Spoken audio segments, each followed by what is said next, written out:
Metamorfose, capítulo 1 de Franz Kafka, ao som de Ara de Anacleto de Medeiros ao piano.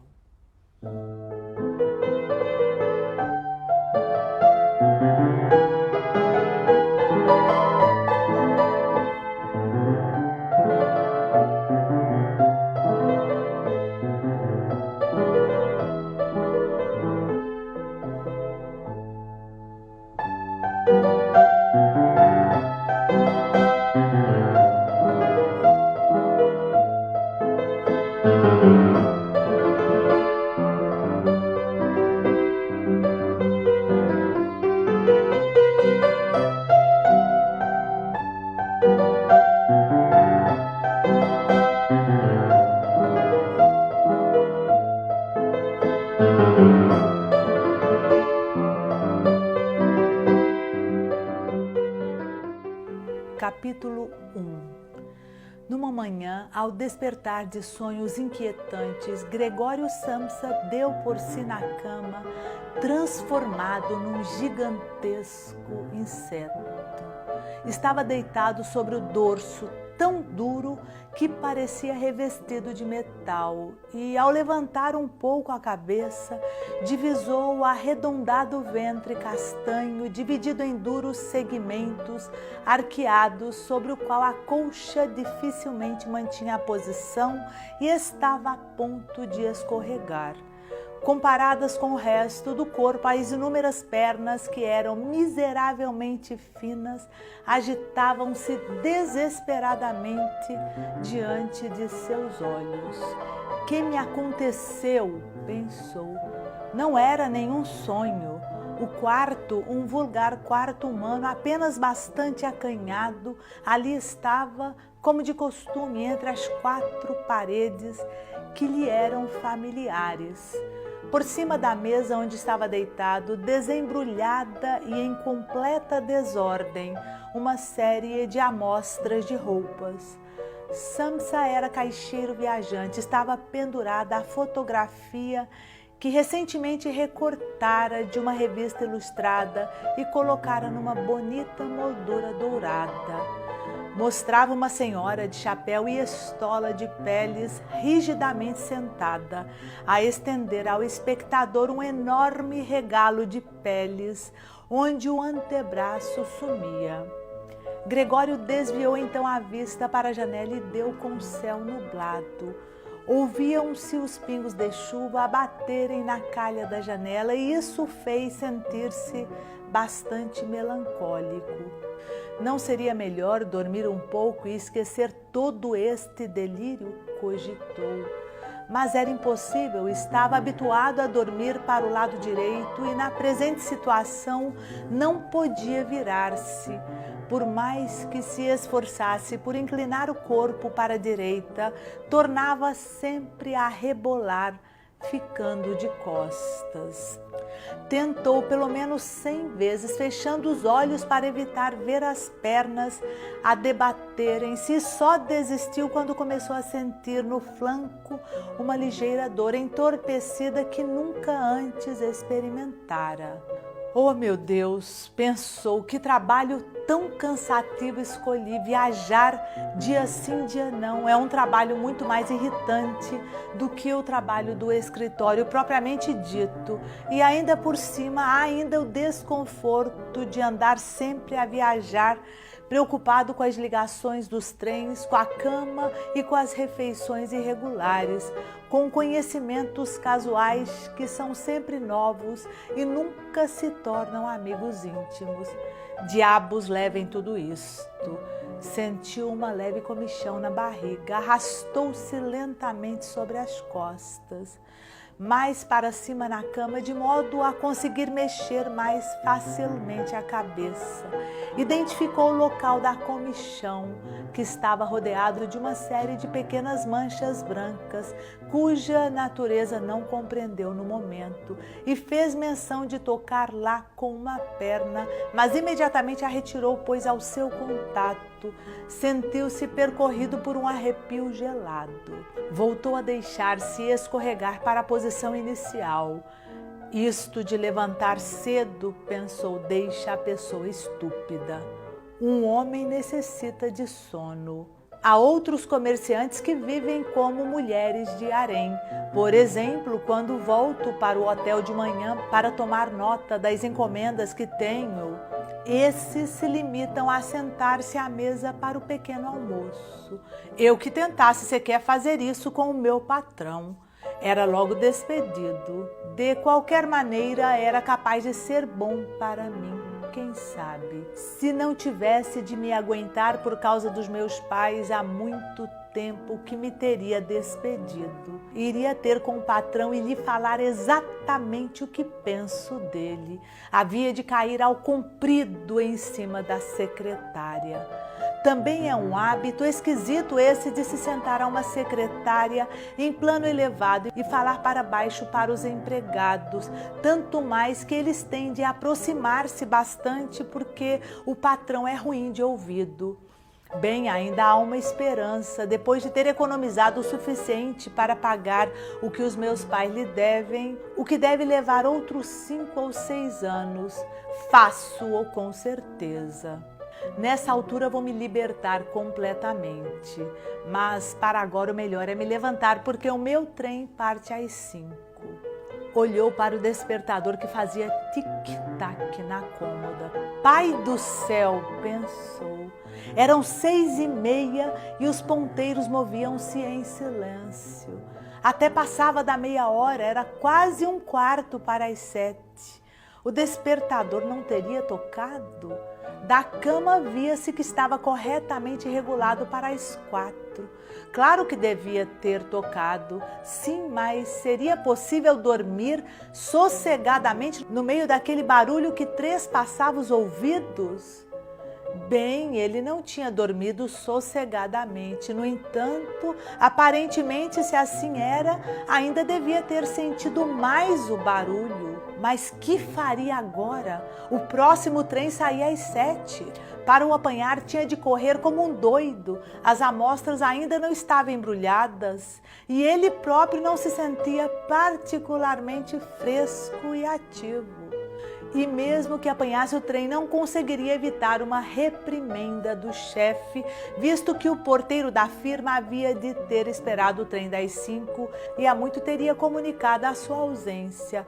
O porteiro era um instrumento do patrão, invertebrado e idiota. Bem, suponhamos que dizia que estava doente, mas isso seria muito desagradável e pareceria suspeito, porque durante 5 anos de emprego nunca tinha estado doente. O próprio patrão certamente iria lá à casa com o médico da Previdência, repreenderia os pais pela preguiça do filho e poria de parte todas as desculpas, recorrendo ao médico da Previdência, que evidentemente considerava toda a humanidade um bando de falsos doentes, perfeitamente saudáveis. E enganaria assim tanto desta vez? Evidentemente, Gregório sentia-se bastante bem, à parte uma sonolência que era perfeitamente supérflua depois de um tão grande sono e sentia-se mesmo esfomeado. À medida que tudo isto lhe passava pela mente a toda velocidade, sem ser capaz de resolver a deixar a cama, o despertador acabava de indicar 1/4 para as 7. Ouviram-se pancadas cautelosas na porta que ficava por detrás da cabeceira da cama. Gregório, disse uma voz que era a da mãe, é 1/4 para as 7. Não tem de apanhar o trem? Aquela voz suave. Gregório teve um choque ao ouvir a sua própria voz responder-lhe, inequivocamente a sua voz.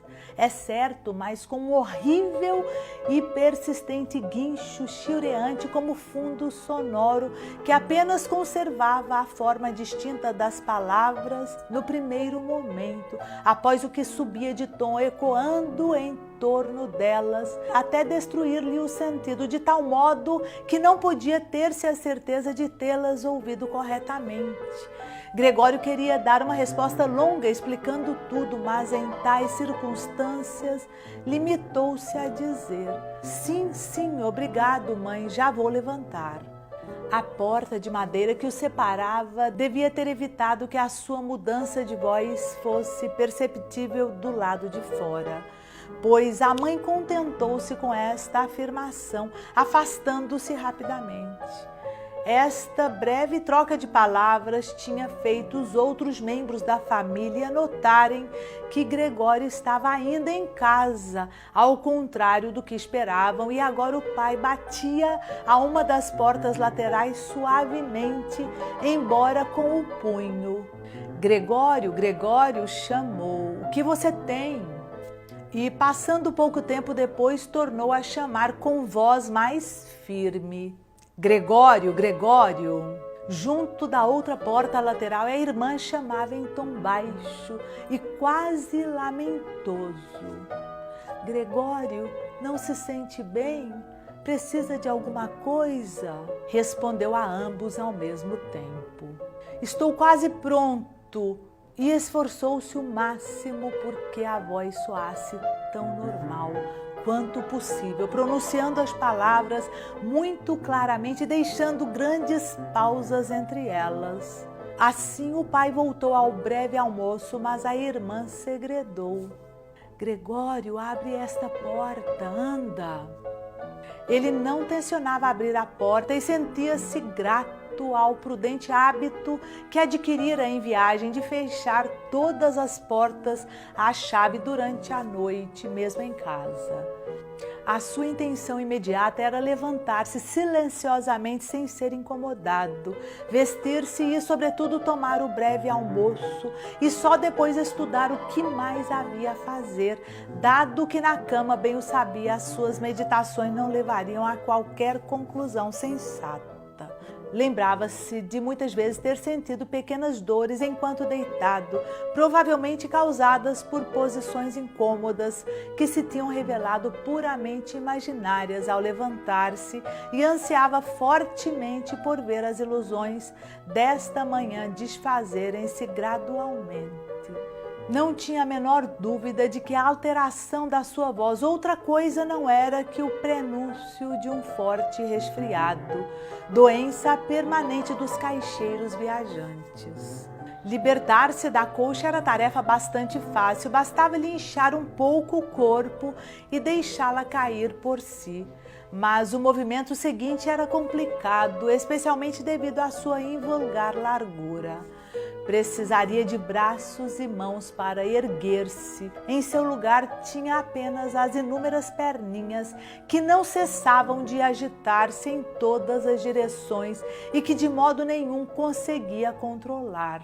Quando tentou dobrar uma delas, foi a primeira a esticar-se e, ao conseguir finalmente que fizesse o que ele queria, todas as outras pernas abanavam selvaticamente numa incômoda e intensa agitação. Mas de que serve ficar na cama assim, sem fazer nada? Perguntou Gregório a si próprio. Pensou que talvez conseguisse sair da cama, deslocando-se em primeiro lugar a parte inferior do corpo, mas esta que não tinha visto ainda e da qual não podia ter uma ideia nítida, revelou-se difícil de mover. Tão lentamente se deslocava, quando, finalmente, quase enfurecido de contrariedade, reuniu todas as forças e deu um temerário impulso. Tinha calculado mal a direção e embateu pesadamente na extremidade inferior da cama, revelando-lhe a dor aguda que sentiu ser provavelmente aquela, de momento, a parte mais sensível do corpo. Visto isso, tentou extrair primeiro a parte superior, deslizando cuidadosamente a cabeça para a borda da cama. Descobriu ser fácil e, apesar da sua largura e volume, o corpo acabou por acompanhar lentamente o movimento da cabeça. Ao conseguir, por fim, mover a cabeça até a borda da cama, sentiu-se demasiado assustado para prosseguir o avanço, dado que, no fim das contas, caso se deixasse cair naquela posição, só um milagre o salvaria de magoar a cabeça. E custasse o que custasse, não podia perder os sentidos nesta altura, precisamente nesta altura. Era preferível ficar na cama. quando, após repetir os mesmos esforços, ficou novamente deitado na posição primitiva, suspirando, e viu as pequenas pernas a entrechocarem-se mais violentamente que nunca, se possível não divisando o processo de introduzir qualquer ordem naquela arbitrária confusão. Repetiu a si próprio que era impossível ficar na cama e que o mais sensato era arriscar tudo pela menor esperança de libertar-se dela. Ao mesmo tempo, não se esquecia de ir recordando a si mesmo que era muito melhor a reflexão fria, o mais fria possível, do que qualquer resolução desesperada. Nessas alturas, tentava focar a vista tão distintamente quanto podia na janela, mas infelizmente a perspectiva da neblina matinal que ocultava mesmo o outro lado da rua estreita, pouco alívio e coragem lhe trazia. 7 horas, disse de si para si, quando o despertador voltou a bater 7 horas e o nevoeiro tão denso, por momentos, deixou-se ficar quieto, respirando suavemente, como se porventura esperasse que um repouso tão completo devolvesse todas as coisas à sua situação real e vulgar. A seguir, disse a si mesmo: antes de baterem às 7h15, tenho que estar fora desta cama. De qualquer maneira, a essa hora já terá vindo alguém do escritório perguntar por mim, visto que abre antes das 7 horas. E pôs-se a balouçar todo o corpo ao mesmo tempo, no ritmo regular, no intuito de rebocá-lo para fora da cama. Caso se desequilibrasse naquela posição, podia proteger a cabeça de qualquer pancada, erguendo-a num ângulo agudo ao cair. O dorso parecia ser duro e não era provável que se ressentisse de uma queda no tapete. A sua preocupação era o barulho da queda, que não poderia evitar, o qual provavelmente causaria ansiedade ou mesmo terror do outro lado e em todas as portas. Mesmo assim, devia correr o risco.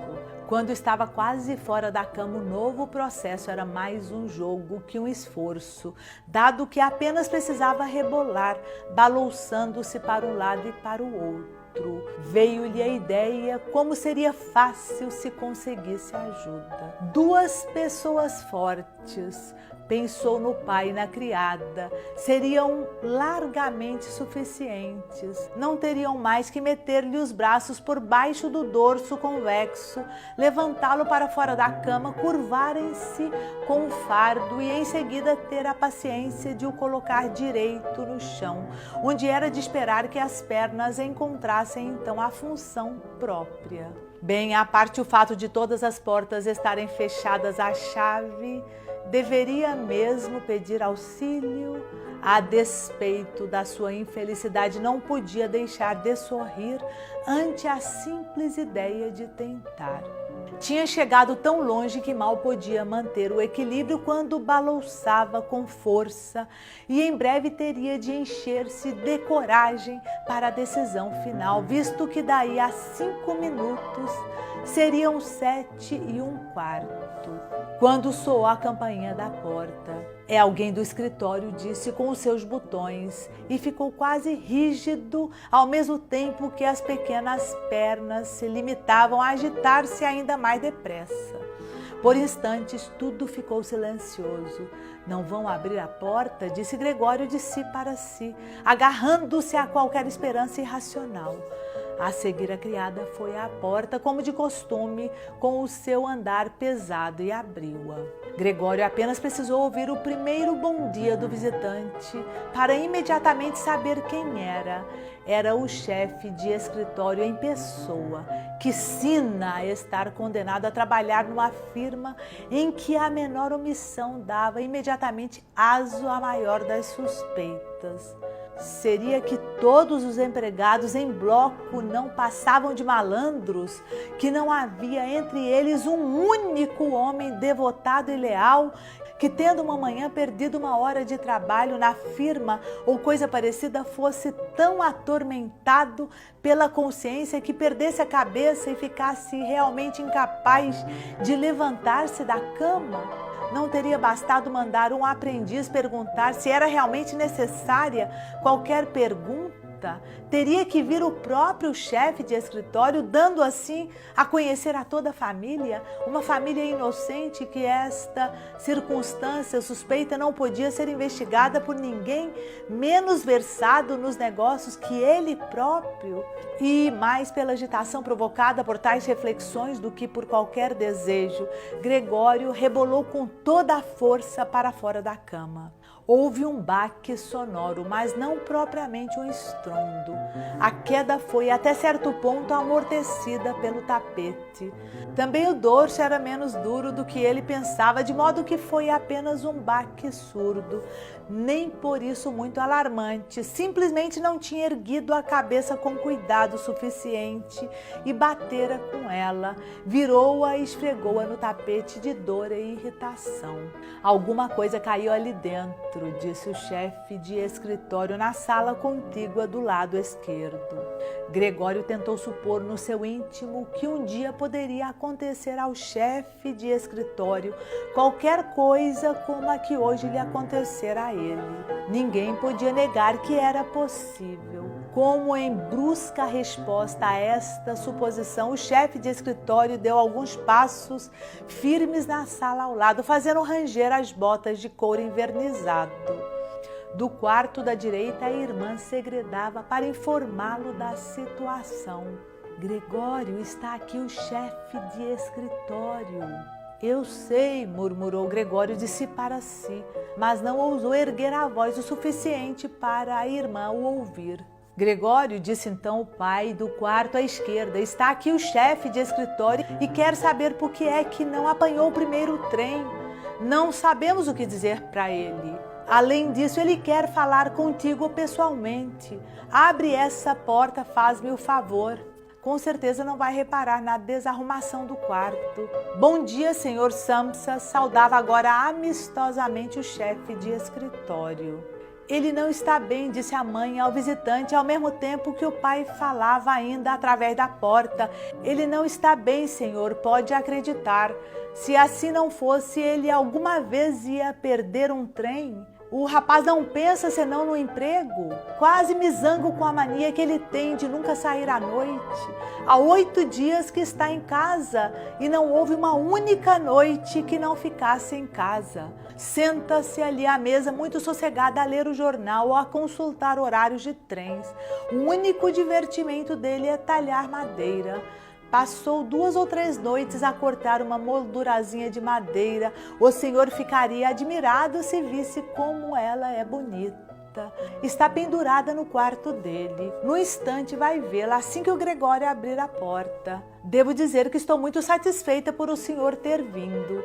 Sozinhos nunca conseguiríamos que ele abrisse a porta. É tão teimoso. E tenha certeza de que ele não está bem, embora ele não o reconhecesse esta manhã. Já vou, disse Gregório, lenta e cuidadosamente, não se mexendo 1 centímetro, com receio de perder uma só palavra da conversa.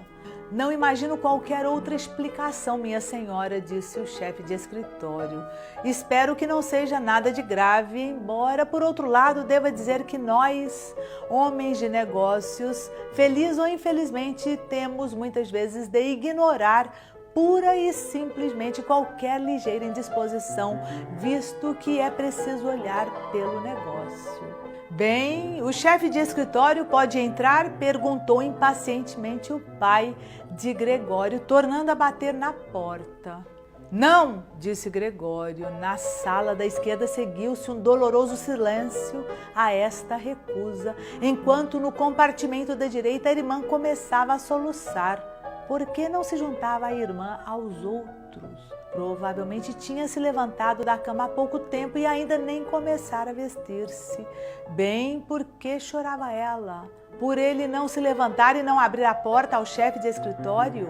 Por ele estar em perigo de perder o emprego e porque o patrão havia de começar outra vez atrás dos pais para eles pagarem as velhas dívidas? Eram evidentemente coisas com as quais nesse instante ninguém tinha de preocupar-se. O Gregório estava ainda em casa e nem por sombras pensava abandonar a família. É certo que de momento estava deitado no tapete e ninguém conhecedor da sua situação poderia seriamente esperar que abrisse a porta ao chefe de escritório. Mas por tão pequena falta de cortesia, que poderia ser plausivelmente explicada mais tarde, Gregório não iria por certo ser despedido sem mais nem quê. E parecia-lhe que seria muito mais sensato deixarem-no em paz por agora do que atormentá-lo com lágrimas e súplicas. É claro que a incerteza e a desorientação deles desculpava aquele comportamento. Senhor Samsa, clamou então o chefe de escritório em voz mais alta, que se passa consigo? Para ir barricado no quarto a responder só por sims e nãos, a dar uma série de preocupações desnecessárias aos seus pais e, diga-se de passagem, a negligenciar as suas obrigações profissionais de uma maneira incrível. Estou a falar em nome dos seus pais e do seu patrão e peço-lhe muito a sério uma explicação precisa e imediata. O senhor espanta-me, espanta-me. Julgava que o senhor era uma pessoa sossegada, em quem se podia ter confiança e, de repente, parece apostado em fazer uma cena vergonhosa. Realmente o patrão sugeriu-me esta manhã uma explicação possível para o seu desaparecimento, relacionada com o dinheiro dos pagamentos que recentemente lhe foi confiado. Mas eu quase dei a minha solene palavra de honra de que não podia ser isso. Agora que vejo como o senhor é terrivelmente obstinado, não tenho o menor desejo de tomar a sua defesa. E a sua posição na firma não é assim tão inexpugnável. Vim com a intenção de dizer-lhe isto em particular, mas visto que o senhor está a tomar tão desnecessariamente o meu tempo, não vejo razão para que os seus pais não ouçam igualmente. Desde algum tempo que o seu trabalho deixa muito a desejar. Esta época do ano não é ideal para uma subida do negócio, claro, admitamos isso. Mas uma época do ano para não fazer negócio absolutamente nenhum, essa não existe, senhor Samsa. Não pode existir. Mas, senhor, gritou Gregório fora de si e na sua agitação, esquecendo-se todo o resto. Vou abrir a porta agora mesmo. Tive uma ligeira indisposição, um ataque de tonturas que não me permitiu levantar-me. Ainda estou na cama, mas me sinto bem outra vez. Estou a levantar-me agora. Dê-me só mais 1 minuto ou 2. Não estou realmente tão bem como pensava, mas estou bem, palavra. Como uma coisa destas pode repentinamente deixar uma pessoa abaixo? Ainda ontem à noite estava perfeitamente, os meus pais que o digam. Ou antes, de fato, tive um leve pressentimento. Devo ter mostrado indícios disso, porque não o comuniquei eu ao escritório, mas uma pessoa pensa sempre que uma indisposição há de passar sem ficar em casa. Olha, senhor, poupe os meus pais. Tudo aquilo por que me repreende não tem qualquer fundamento. Nunca ninguém me disse uma palavra sobre isso. Talvez o senhor não tenha visto as últimas encomendas que mandei. De qualquer maneira, ainda posso apanhar o trem das 8. Estou muito melhor depois deste descanso de algumas horas. Não se prenda por mim, senhor. Daqui a pouco vou para o escritório e hei de estar suficientemente bom para o dizer ao patrão e apresentar-lhe minhas desculpas.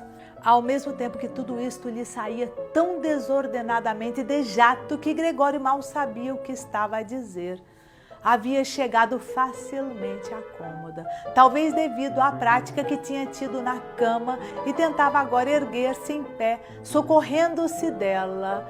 Tencionava efetivamente abrir a porta, mostrar-se realmente e falar com o chefe de escritório. Estava ansioso por saber, depois de todas as insistências, o que diriam os outros ao vê-lo à sua frente. Se ficassem horrorizados, a responsabilidade já não era dele e podia ficar quieto. Mas se o aceitassem calmamente, também não teria razão para preocupar-se e podia realmente chegar à estação a tempo de apanhar o trem das 8, se andasse depressa. A princípio escorregou algumas vezes pela superfície envernizada da cômoda, mas aos poucos, com uma última elevação, pôs-se de pé. Embora as dores na parte inferior do corpo o atormentassem, deixou de ligar importância. Depois largou-se contra as costas de uma cadeira próxima e agarrou-se às suas bordas com as pequenas pernas. Isto devolveu-lhe o controle sobre si mesmo e parou de falar, porque agora podia prestar atenção ao que o chefe de escritório estava a dizer. Perceberam uma única palavra? Perguntava o chefe de escritório. Com certeza não está a tentar fazer de nós parvos? Oh, meu Deus! Exclamou a mãe, lavada em lágrimas. Talvez ele esteja terrivelmente doente e estejamos a atormentá-lo. Grete, Grete! Chamou a seguir. Sim, mãe! Respondeu a irmã do outro lado. Chamavam uma pela outra através do quarto de Gregório. Tens de ir imediatamente chamar o médico, o Gregório está doente. Vai chamar o médico, depressa. Ouviste como ele estava a falar? Aquilo não era voz humana, disse o chefe de escritório, numa voz perceptivelmente baixa, ao lado da estridência da mãe. Ana, Ana, chamava o pai através da parede para a cozinha, batendo palmas. Chama imediatamente o serralheiro. E as meninas corriam pelo corredor com um silvo de saias. Como podia a irmã ter se vestido tão depressa? E abriam a porta da rua de par em par. Não se ouviu o som da porta a ser fechada a seguir. Tinham-na deixado evidentemente aberta, como se faz em casas onde aconteceu uma grande desgraça. Mas Gregório estava agora muito mais calmo. As palavras que pronunciava já não eram inteligíveis aparentemente, embora a ele lhe parecessem distintas, mais distintas mesmo que antes, talvez porque o ouvido se tivesse acostumado ao som delas. Fosse como fosse, as pessoas julgavam agora que ele estava mal e estavam prontas a ajudá-lo. A positiva certeza com que estas primeiras medidas tinham sido tomadas confortou. Sentia-se uma vez mais impelido para o círculo humano e confiava em grandes e notáveis resultados, quer do médico, quer do serralheiro, sem, na verdade, conseguir fazer uma distinção clara entre eles. No intuito de tornar a voz tão clara quanto possível para a conversa que estava agora iminente, tossiu um pouco, o mais silenciosamente que pôde, claro, uma vez que também o ruído podia não soar como o da tosse humana, tanto quanto podia imaginar. Entre mentes, na sala contígua havia completo silêncio. Talvez os pais estivessem sentados à mesa com o chefe de escritório a segredar, ou talvez se encontrassem todos encostados à porta à escuta. Lentamente, Gregório empurrou a cadeira em direção à porta, após o que a largou, agarrou-se à porta para se amparar. As plantas das extremidades das pequenas pernas eram levemente pegajosas e descansou apoiado contra ela por um momento, depois desses esforços. A seguir empenhou-se em rodar a chave na fechadura, utilizando a boca. Infelizmente, parecia que não possuía quaisquer dentes com que havia de segurar a chave. Mas, por outro lado, as mandíbulas eram indubitavelmente fortes. Com a sua ajuda, conseguiu pôr a chave em movimento, sem prestar atenção ao fato de estar certamente a danificá-las em qualquer zona, visto que lhe saía da boca um fluido castanho que escorria pela chave e pingava para o chão. Ouçam só, disse o chefe de escritório na sala contígua, está dando a volta na chave. Isto foi um grande encorajamento para Gregório, mas todos deviam tê-lo animado com gritos de encorajamento, o pai e a mãe também. Não, Gregório, deviam todos ter gritado assim. continua, agarra-te bem a essa chave. E na crença de que estavam todos seguindo atentamente aos seus esforços, cerrou imprudentemente as mandíbulas na chave com todas as forças de que dispunha.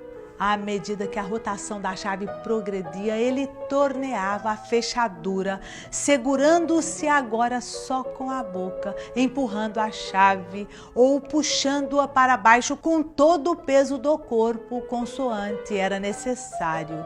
O estalido mais sonoro da fechadura, finalmente a ceder, apressou literalmente Gregório. Com um fundo suspiro de alívio, disse de si para si: afinal, não precisei do serralheiro, e encostou a cabeça ao puxador para abrir completamente a porta.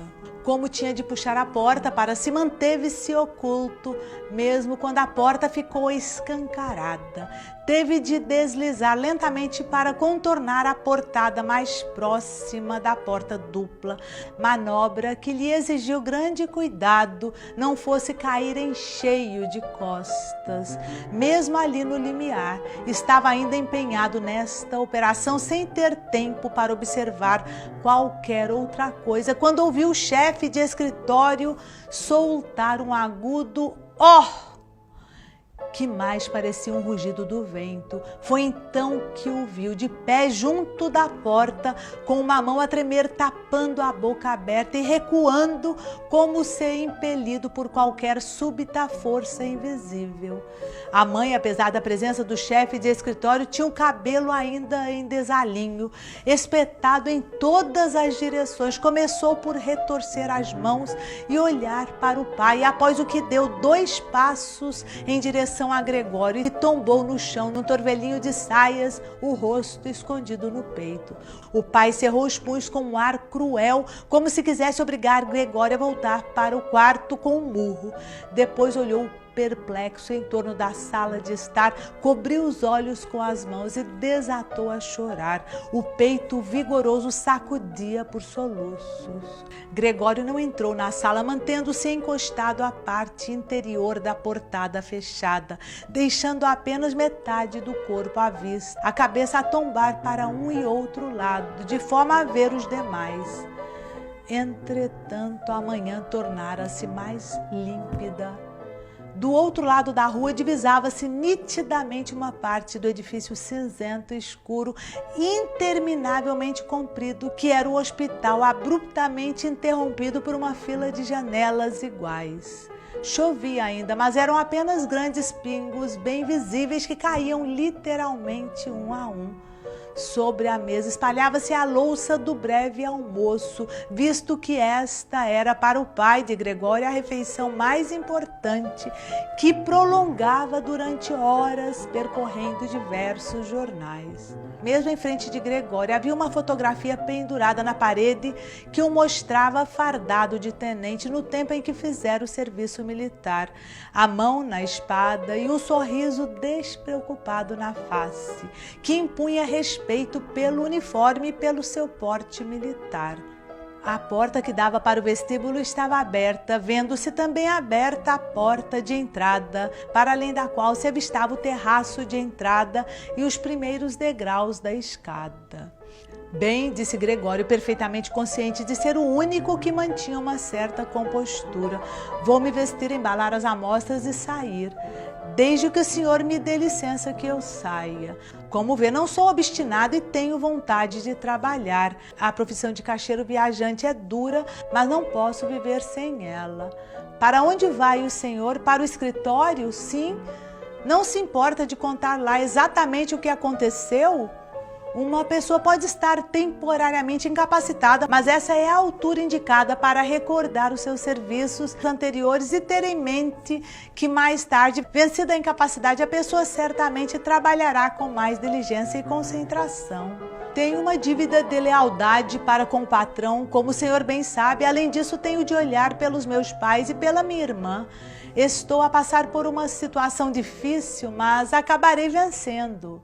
Não me torne as coisas mais complicadas do que elas já são. eu bem sei que os caixeiros viajantes não são muito bem vistos no escritório.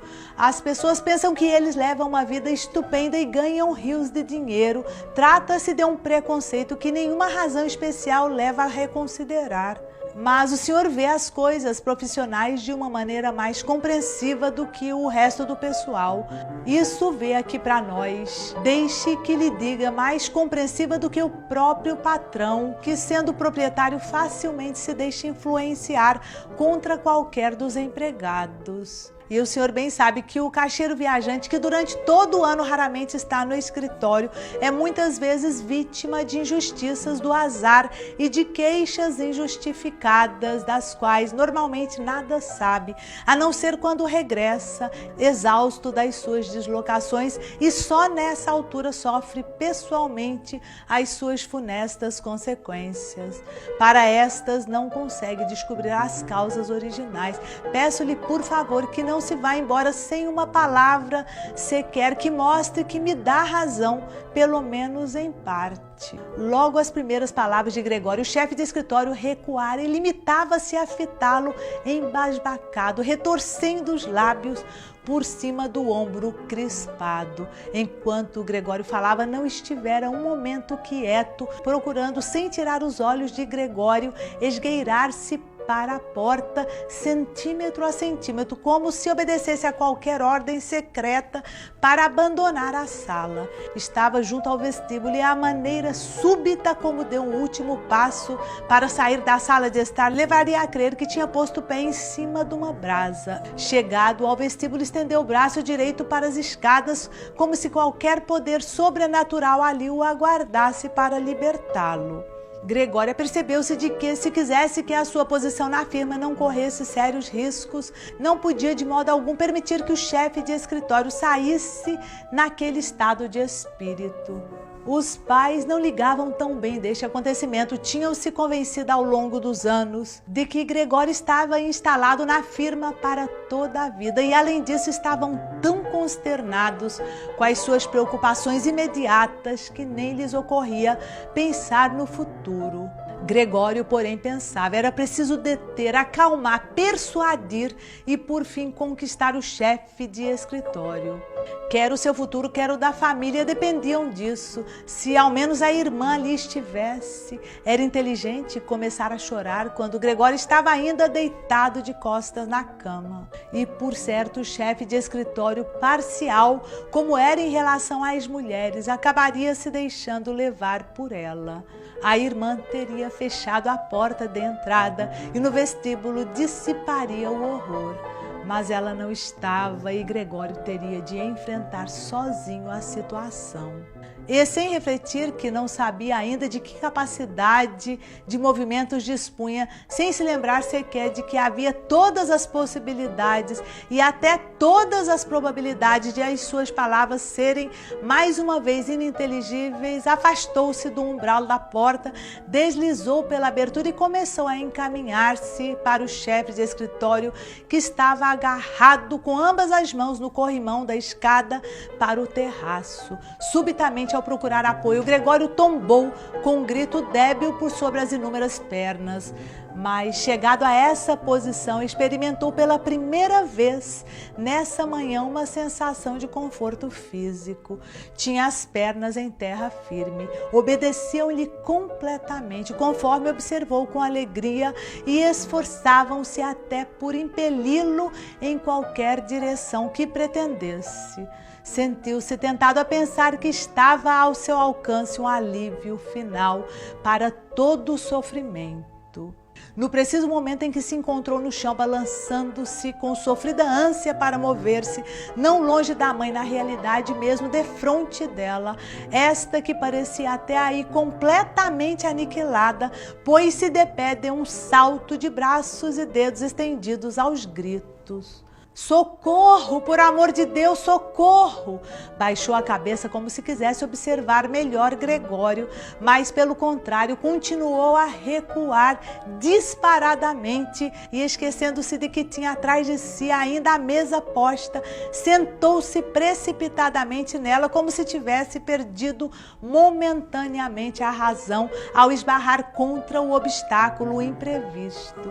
Parecia igualmente indiferente ao acontecimento de a cafeteira ter tombado e por conta disso no tapete derramava um fio de café sinuoso. Mãe, mãe, murmurou Gregório, erguendo a vista para ela. Nessa altura o chefe de escritório estava já completamente tresloucado. Gregório não resistiu ao ver o café a correr, cerrou as mandíbulas com um estalo. Isto fez com que a mãe gritasse outra vez, afastando-se precipitadamente da mesa, atirando-se para os braços do pai, que se apressou a acolhê-la. Mas agora Gregório não tinha tempo a perder com os pais. O chefe de escritório nas escadas, com o queixo apoiado no corrimão, dava uma última olhadela para trás de si. Gregório deu um salto para ter melhor a certeza de ultrapassá-lo. O chefe de escritório devia ter-lhe adivinhado as intenções, pois de um salto venceu vários degraus e desapareceu sempre aos gritos que ressoavam pelas escadas. Infelizmente, a fuga do chefe de escritório pareceu pôr o pai de Gregório completamente fora de si, embora até então se tivesse mantido relativamente calmo.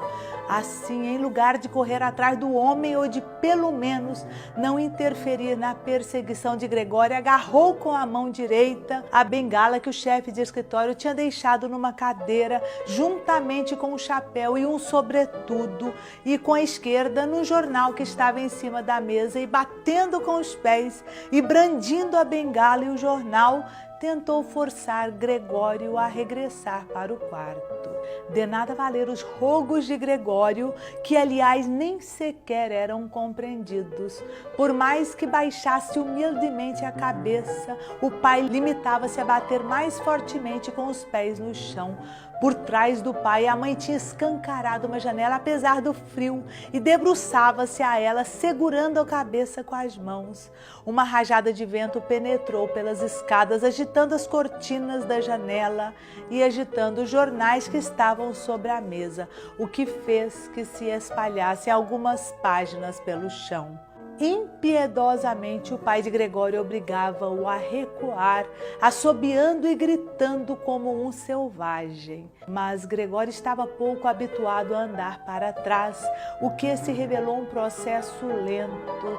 Se tivesse uma oportunidade de virar sobre si mesmo, poderia alcançar imediatamente o quarto, mas receava exasperar o pai com a lentidão de tal manobra e temia que a bengala que o pai brandia na mão pudesse desferir-lhe uma pancada fatal no dorso ou na cabeça.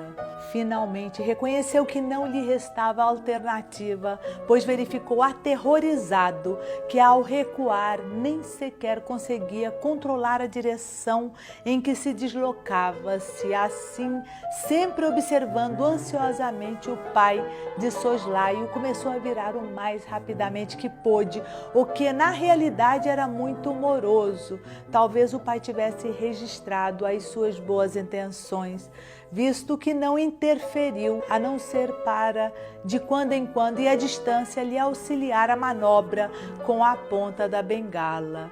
Se ao menos ele parasse com aquele insuportável assobio, era uma coisa que estava a ponto de fazê-lo perder a cabeça.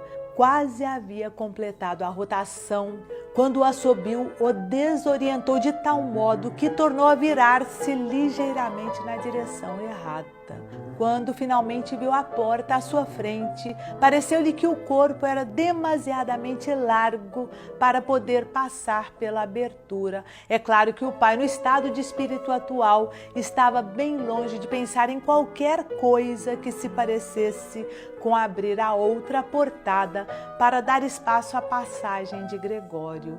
Dominavam a ideia fixa de fazer Gregório regressar para o quarto o mais depressa possível. Não aguentaria de modo algum que Gregório se entregasse aos preparativos de erguer o corpo e talvez deslizar através da porta.